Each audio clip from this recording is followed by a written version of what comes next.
ikaw, while you were there and all of these things are happening, anong naramdaman mo? And those people na walang lakas ng loob magsalita?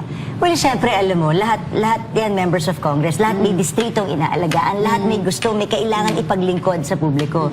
Ngayon, kung syempre, dahil hindi ka susuporta sa isang bagay at mapipigilan at mawawalan ka ng pondo, ano bang, syempre, ano yung duty ba para ipaglingkuran mo yung pinaglilingkuran ko? Or, yan ang naging problema. Ano sila, nawalan ng balanse eh. Kasi syempre, natatakot din naman sila. Mahirap ma-zero, ha? Syempre, kunwari kami, na-experience namin yun na wala kaming ayudang pwede ipamigay, busog na busog lahat ng mga tao. So, hindi rin siya madali. So, kung wala ka talagang stable na machinery na umiikot para alagaan mo yung distrito mo, so, nakakatakot din talaga for that matter. Saka siguro hindi talaga.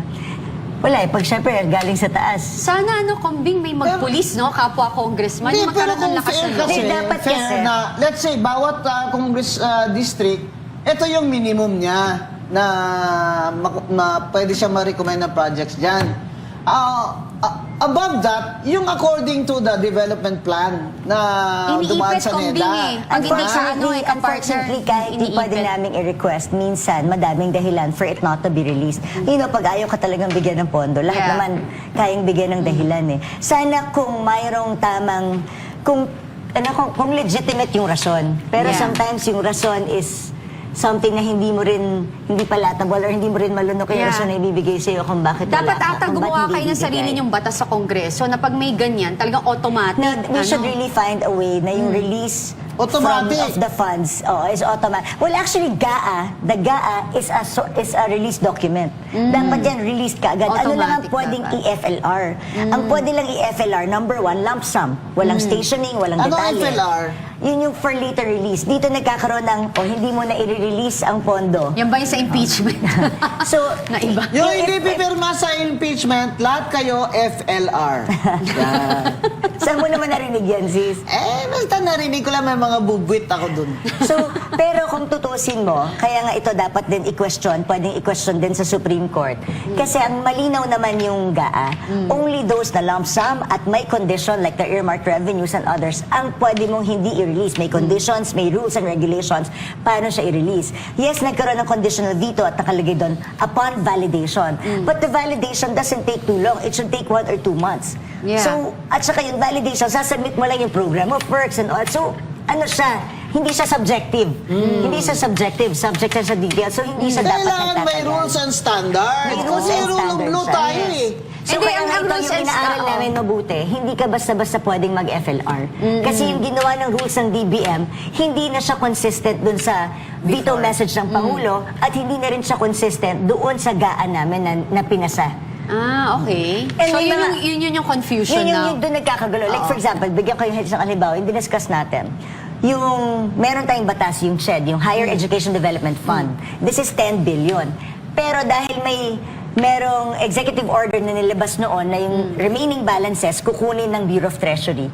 Biro mo pati yung batas na supersede ng executive order.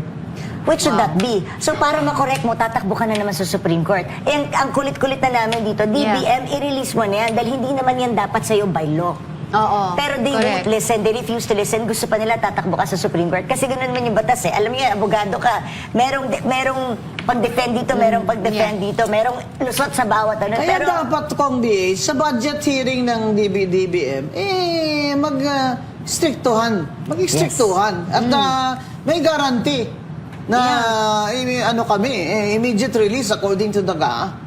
well, talaga naman siya immediate release eh. Dapat di kami pumapayag ng mga May for later nag-iipit release na lang. wala, na hindi accordance sa General Appropriations Ipitin Act. sila sa budget hearing. Dapat ganun. Alam mo...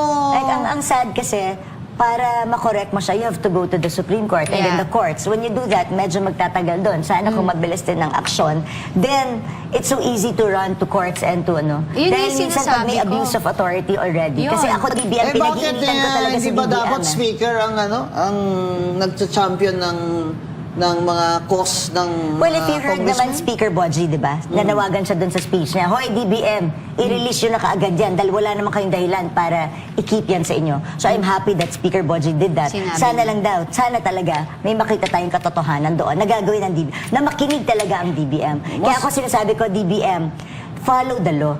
Hindi, at saka bakit, Napakalinaw lang ng Sino ba ang parameters GBM of those. secretary ngayon? bakit Wala. hindi niya nilalabas? Ano, OIC si Sino Vida? OIC? Vida? Vida ba? Yun ang OIC yata ng BBM. DBM OIC Secretary. Kung nakikinig po kayo, lahat na po ng congressman makakalaban yun. Nagsalita na ang speaker, ayaw nyo pa rin i-release. Do not abuse the FLR. Oh. Do not abuse the FLR. Ano na yan ginagawa mo eh? That's already Abuse, ano yun? malfeasance. At saka huwag Diba? yan sanang That's gawing already a weapon. crime. Ha? Huwag gawing weapon. Oo. Yun lang, huwag Ginagawang gawing isang weapon. weapon. Parang mas mabait itong Speaker Bojidino compared doon sa kay Martin Luther King. No? Parang mas mabait ka, ate. Palagay mo. Parang tahimik. Oo, no? Saka, hindi siya yung nag-order siya ng kung ano. Parang napilitan lang nga itong mag-speaker eh, no? Parang. Bakit eh, no? Actually, ano naman eh, hindi niya kailangan maging speaker. Kasi Oo. matagal na siyang Saka mananalo naman established. siya doon sa Isabela. Wala naman silang kalaban.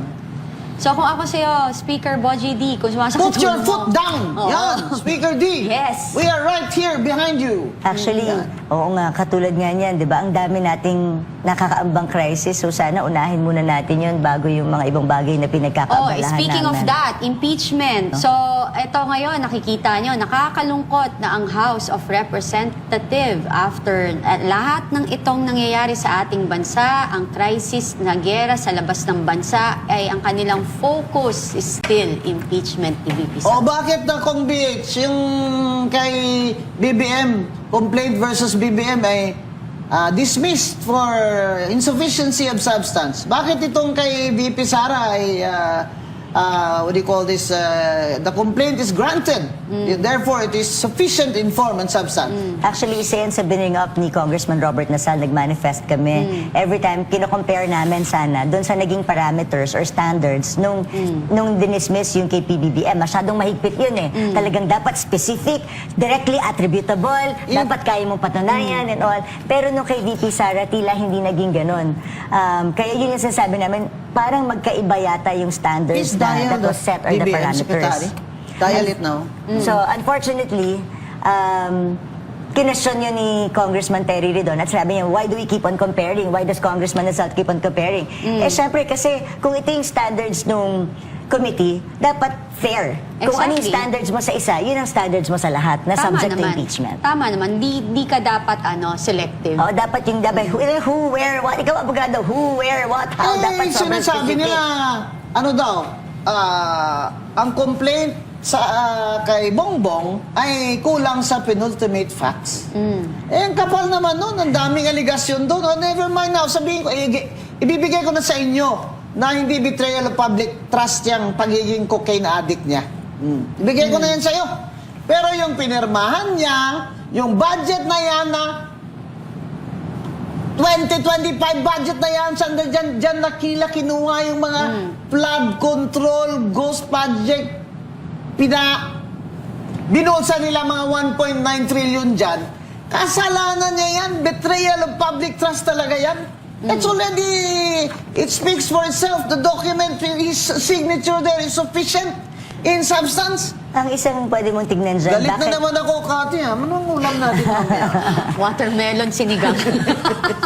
Titikpan ko na lang, makikisigan na lang ako sa inyo. Ang tingnan nga dyan, bakit yung mga naging, sabihin natin, congressional initiatives or insertions or mga pinasok, hindi shovel-ready, hindi pala ready siyang i-implement, or wala siya sa RDC, hindi dumaan, mga surprise. So, kaya nangyari ang lahat ng ito. So, dapat, basta importante kung ano dapat yung patakaran, dapat sundin, walang exception. Yeah. At saka ang nakakalungkot dyan is yung dyan sa impeachment na yan ni VP Sara is, alam mo yung recess kayo, tapos mas bibigyan mo ng oras na ay italakayan kaysa sa crisis ng bansa Kaya hinihintay natin. ko sana itong crisis Diba? na to, sana magkaroon ng hearing doon sa hinihingi naming investigation. Yes, yan dapat ang Hindi siya priority. Tsaka dapat yung VAT relief, dapat continuous yung Yeah. hearing din namin. At saka Kasi yun ang priority yung balita right now. ni Congressman Lian Leviste na merong 2 million sila, yung mga paborito dyan na congressman para sa undas. Hindi, MOE yan talaga naman. MOE. Break bonus ka. Tawag doon. Yun yung binibigay nilang donation. As I understand like kami, we have that then also before with my Yeah. So we use that money. Alam mo, kunwari, especially pag katulad mo, party list ka, national ka eh. National pang So, sweldo pag may talaga yan. namatay, magkano ba binibigay mo sa isang patay? 2,000. Ang bilis ng 2 million.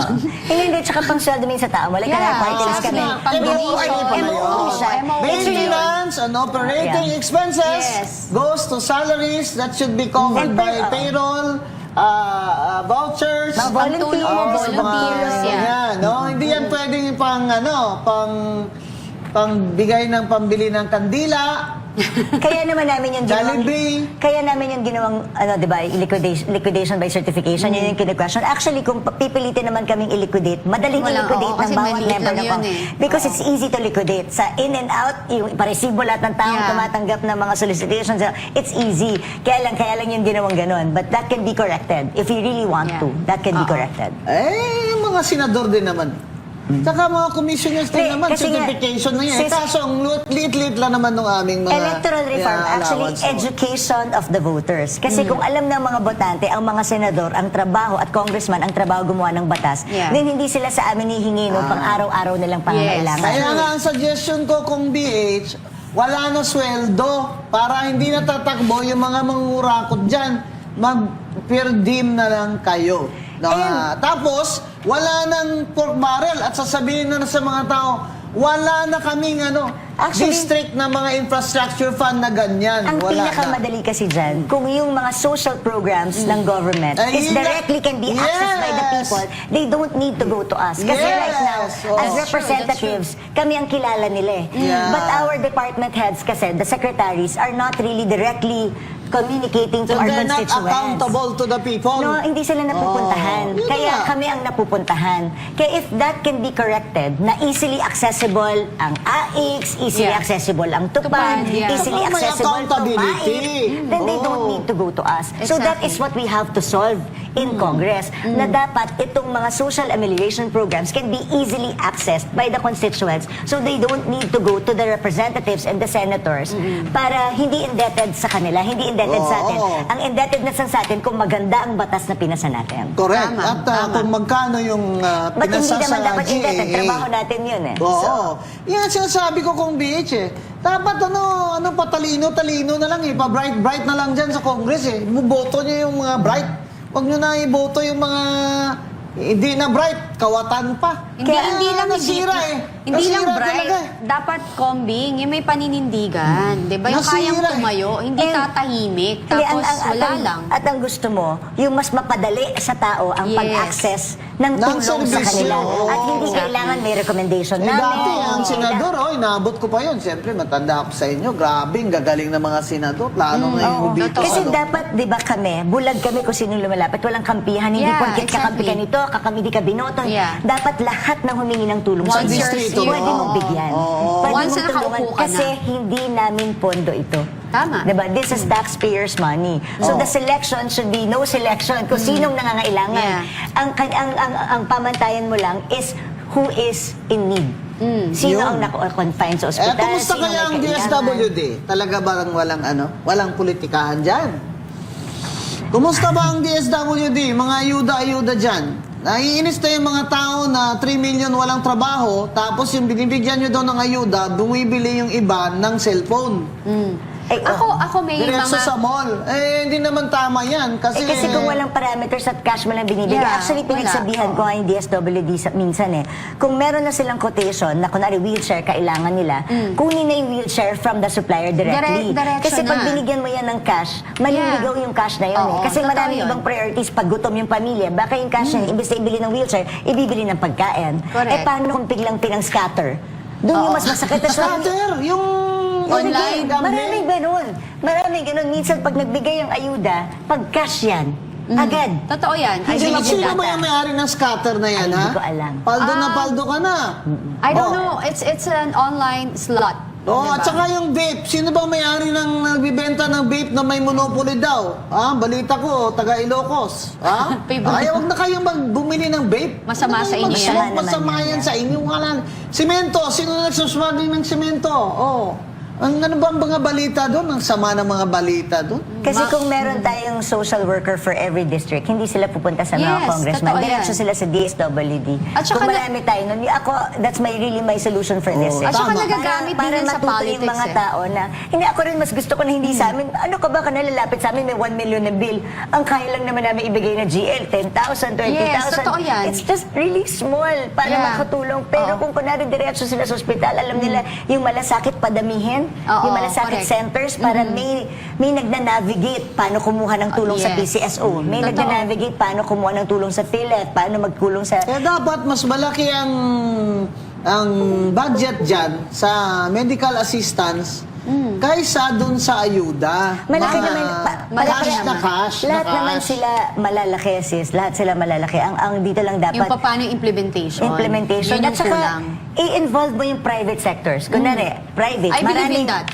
Private sectors. Mercury Drugstore, Yeah. pharmacy, and all that. Then, doon iba yan. Yeah. Kasi Para may totoong nagmo-monopolize gamot. din ng Parang medicine voucher. eh. Parang ba, Oo. hindi, saka totoong gamot, sis. Kasi ako, kukunin mo. ginawa ko to sa Quezon City noon eh. Gusto ko in kind. Kasi pag in kind, na-address mo yung needs ng Hindi tao. matotong Totoo. it's. Because if you give them Ano yung cash, it's? maliligaw ang pera. Yo. Magagamit sa Yeah. ibang bagay. Sure yun, 3 million walang trabaho? Ay, ang Anong- masama pa nga doon pag may nagbebenta ng AX, may magbebenta ng... Totoo yan. Ng ano to, ng GL. Parang Oo. na-discover ko, may nag-aahente Totoo yan. pala. Pag may Totoo. binibigay pala kami, may kumakat. Kaya bawal po yun. Na ako lagi ko sinasabi. May ganon. Please be wary. Pag may nag-offer sa inyo o bigyan ko kayong GL, may kapalit, huwag Oo. isumbong niyo Totoo mo yun, kaagad. totoo yun. At saka napansin ko rin, Inaahente yung guarantee letter, Yes, sis. napapansin ko rin na minsan sa politics, sa local, sa mayor, sa mga barangay captain, matindi rin ang politika, lalo na pagkalaban mo sa nung kampanya, Oo. is iniipit nila ibang konsehal, hindi nila binibigyan ng budget, even though na kailangan talaga ng mga At saka taong binoto ng malapit. tao eh. Exactly. Binoto ng tao. So yan you should ang respect dapat, the position. Ako, hindi ng Dapat tao. tanggalin. But respect the position. Yeah, dapat Diba? tanggalin nila yon yung ganong pag-iisip na pag umupo kayo, nanalo na kayo eh. I So, recall, tigilan nyo if na. you recall, di ba, ang daming complaints dun sa ayuda, ang nakakatanggap lang daw yung bata ni ganito, Yes, bata ni ganyan, yes. So, hindi siya nagiging on a needs basis. Like I said, dapat kung sino yung mga totoong nangangailangan. Ang dali naman yan, may statistics naman tayo. Oo. Alam natin kung sino yung poorest of Nagiging the poor. personal Alam natin interest yung na walang eh. trabaho. Alam Philippine natin. Statistics Authority, may record yan. Ilan ang walang trabaho dyan, ilan ang elderly dyan. Ang sabi ko lang dun sa USEC na Ilonggo, hindi ka pa ba nag-survey kung ilan ang bading dyan? Bottom line, wala dapat palakasan. Kasi kailangan din yun yung sa at pagtawag doon, yung equality for all. Para alam din nila na yung palang maraming bading pala, may trabaho pala, they are supporting their families para tumaas naman ang tingin nyo sa mga bading, di ba? So, ito ngayon mga kababayan, kagagaling ko lang sa bakasyon. Pag uwi ko ng Pilipinas, ito na naman, walang solusyon. Kaya ayoko na magbakasyon. Kahit na. Kasi nakukumpara mo ha, nakukumpara mo. Kaya ang maganda naman pag pumupunta ka sa ibang bansa, nakakausap mo yung mga Pilipino. Yung mga umuwi ng sariling pera na lang nila ginamit, hindi na sila makahintay ng private plane ni Bongbong, di ba? Mga survivors sa Dubai, mga ganon. So, pag lumalabas po ako ng Maynila, lagi kong tinatanong ang ating mga kapwa Pilipino. Pero ito po ang bottom line ngayon. Etong taasan ng presyo, inflation na tinatawag, ay mas po nakakasakit ngayon kaysa nung isang taon, kunyari, sample. Dahil ngayon, dagdag yung gastos sa gasolina, Yeah. tataas ang pamasahe, itong inflation sa basic commodities ay mas masakit po ngayon. At dito tinatamaan talaga ang Pilipino. Dito tinatamaan ang Pilipino dahil more than half of us, more than 50 million Filipinos are suffering from hunger. May But nakita this is nga akong solvable, ha? Yeah. But this is solvable dahil una-una, napagdaanan nga natin yung pandemic, kaya kinagkento kay Hana, enough ba yung pamigay? Of course, kung pandemic nga, nagawa natin eh. Yeah. So if there's a will, there's a way. If there's a political will, Yes. there's a way. That's At so kung true. walang hindi nila nanakawin ng pera, may Oo. pera. Pero Totoo. 30% ba naman yung nanakaw nyo? ano na lang matitira para sa taong bayan? Yan Imagine- nga ang sinasabi natin. Well, actually, na hindi sir- naman tayo pobreng-pobre, kagaya ng mas pobre pa ba tayo sa Myanmar, ganon? Hindi naman, di ba? hindi naman. Kaya lang mas magnanakaw po ang ating mga opisyalis dyan sa And administrasyon. it really has to be investigated. Yung mga allegations like Yes. this has to be investigated. Dapat marinig natin, but kahit kami sa Congress, wala kami investigation. So I really don't Kung know may why. question ako sa iyo, 2022 hanggang 2025 or 2024, how much yung total budget ng DPWH? 1.1 trillion. Sorry, pag inad mo lahat yan, kasi Lahat. basically, ilagay mo na Yeah. sa 1 trillion each. Or Okay, 800, sabihin mo. 900, hindi 1, Okay. 2, 3, di ba nga, less than 3 trillion. Gosh, meron tayong ano na. Less than So 3 kung trillion. 30% yung Yung commission flood nila. control natin, kinumpute ko in 5 years, 1.3 trillion. Yeah. Kung nailagay lahat yon sa flood, Yeah. walang bahada. 1.3 Wala, trillion in exactly. 5 years time. So yung DPWH in 3 years time, less than 3 trillion. O, sabi mo, di ba sabi nila ang commission na total more or less 30% ang nakukuha ng mga nananakaw. So that's a study. of That's one- really a study. Yeah. Ng corruption sa Pilipinas is around 30%. Actually, I ang never leakage. expected na may ghost projects pa rin. Akala ko no? hindi na siya nag-exist. Talagang kahit kami, nagulat kami na meron pa rin So siyang imagine existing that na ghost projects. a trillion peso, 30% of a trillion peso is like 300, right? 300 billion. So yun yung pag-suspend ng fuel Diba? tax, na Exactly. excise tax at saka VAT relief. So imagine that for are we talking about every year? A trillion? Every year, 1.1 trillion last year. And Okay. then the years before that, mga 800 and 700. Yeah. So let's that's ano why- na lang, rough estimate 2.5 natin. muna, 2.5 diba? billion. So at least mga 600 billion something. Wow, yaman Throne, nyo. throne. Ang swerte nyo, kakapal ng mukha nyo, grabe lang. Ibang level kayo. Nakakatulog pa ba kayo? You know what, Kong, at saka Kombi, my daughter, this weekend, we were just talking about it. How can they, parang paano raw natitiis ng mga magulang na to, ng mga magnanakaw na to, na nakikita yung kanilang mga anak na nabubuhay ng marangya. Yes. Habang may mga bata sa kalsada. Kasi Na nagugutom. Nagugutom, nagbebenta ng prutas, ng sampagitan, ng madaling araw. Kasi, I send my daughter to school. So, nakikita niya yan.